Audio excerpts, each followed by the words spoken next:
histórico que envolve o ex-presidente Jair Bolsonaro e outros 7 réus acusados de participação em uma trama golpista. Na abertura desse processo, o ministro Alexandre de Moraes deixou recados firmes e diretos que não passaram despercebidos.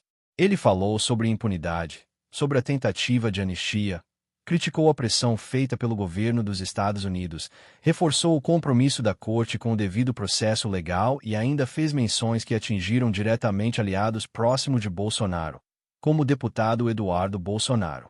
Cada um desses pontos carrega mensagens políticas e jurídicas que podem redefinir os rumos não só do processo, mas também da relação entre instituições do Brasil.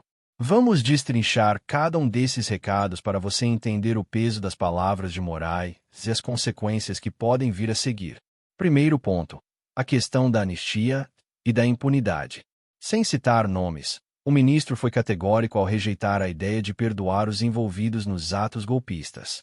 Moraes lembrou que a história mostra que a impunidade nunca traz pacificação, mas sim cicatrizes traumáticas na sociedade.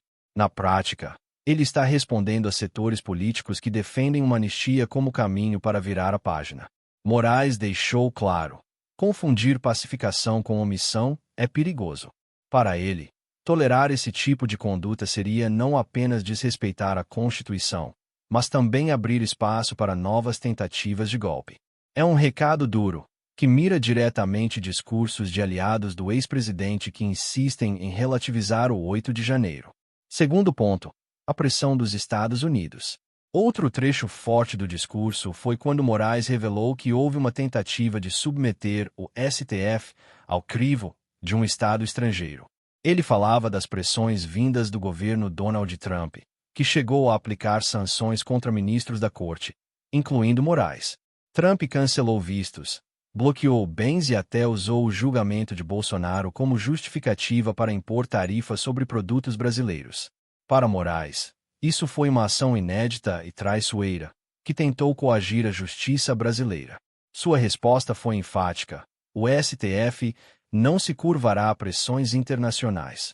Esse posicionamento reforça o papel do tribunal como guardião da soberania nacional e envia um sinal para dentro e fora do Brasil de que o processo seguirá independente.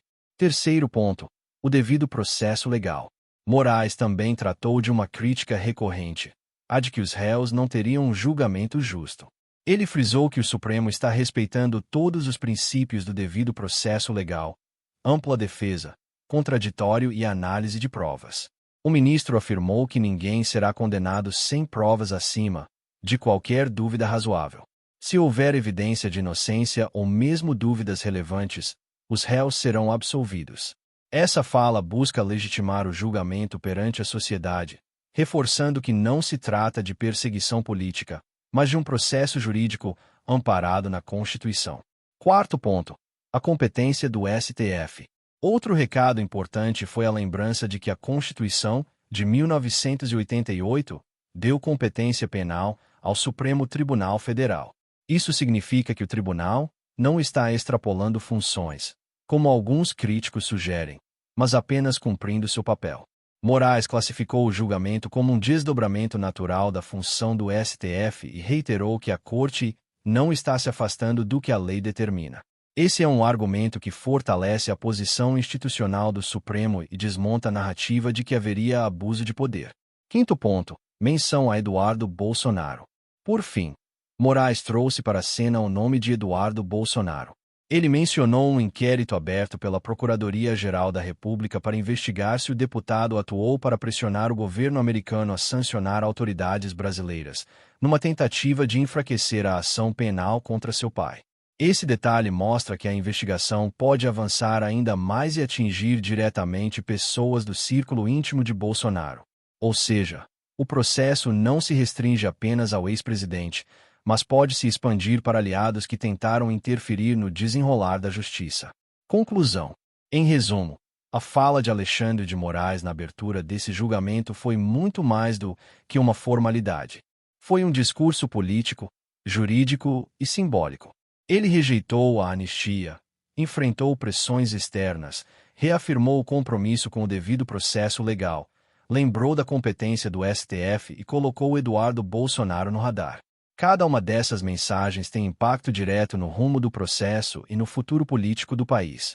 O que está em jogo não é apenas a responsabilidade de Bolsonaro e dos demais réus, mas também a forma como o Brasil vai lidar com ataques à democracia e se posicionar diante de pressões internacionais. O julgamento ainda está no início, mas já é possível perceber que será um divisor de águas. O STF está determinado a mostrar que não há espaço para omissão, que a Constituição precisa ser respeitada e que, diante de tentativas de golpe, a resposta tem que ser firme. E você? O que acha? Esse julgamento será capaz de virar a página e consolidar a democracia, ou vai aprofundar ainda mais as divisões no país?